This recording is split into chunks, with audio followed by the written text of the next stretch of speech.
देवाची ही शक्तिशाली वचने जे आरोग्य मिळवून देतात आणि जीवनातील सैतानाची कामे उद्ध्वस्त करतात। विश्वासाने नियमित ही वचने बोलत राहा। ही आत्म्याची तलवार सतत वापरून सैतानाला पळवून लावा।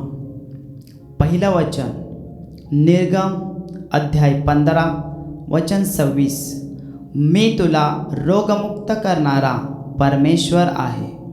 मी तुला रोगमुक्त करणारा परमेश्वर आहे। मी तुला रोगमुक्त करणारा परमेश्वर आहे। दुसरं वचन पेत्राचे पहिले पत्र अध्याय 2 वचन 24, त्याला बसलेल्या माराने तुम्ही निरोगी झाला आहात। त्याला बसलेल्या माराने तुम्ही निरोगी झाला आहात। त्याला बसलेल्या माराने तुम्ही निरोगी झाला आहात।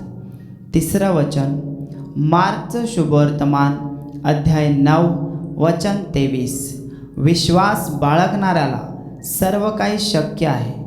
विश्वास बाळगणाऱ्याला सर्व काही शक्य आहे।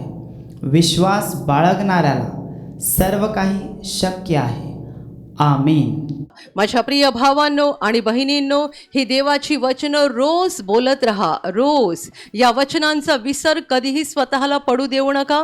ज्या जगात आपण राहतोय ते एवढा आजाराने भरलेलं आहे, तरी पण देवाचं प्रबळ बळकट मजबूत वचन आपल्याकडे आहे। देवाने सांगितलेलं आहे की मी तुला रोगमुक्त करणारा परमेश्वर आहे। आणि दुसरं वचन येशूच्या क्रूसाच्या बलिदानाविषयी सांगतं की येशूने आपले आजार घेतलेले आहेत आणि म्हणून वचन असं म्हणतं की त्याला म्हणजे येशूला बसलेल्या माराने तुम्ही निरोगी झाला आहात। आणि तिसरं वचन येशू स्वतः बोलला आहे, विश्वास बाळगणाऱ्याला सर्व काही शक्य आहे। देवाचे शब्द आपल्या जीवनाचा पाया आहेत। यावर आपलं जीवन उभं करा। स्वतः बायबल उघडा, वाचा आणि देवाची वचनं बोलत राहा, स्वीकारत राहा। आत्म्यात मजबूत व्हा, बळकट व्हा। सैतान तुमच्या जीवनातून हरून जाईल।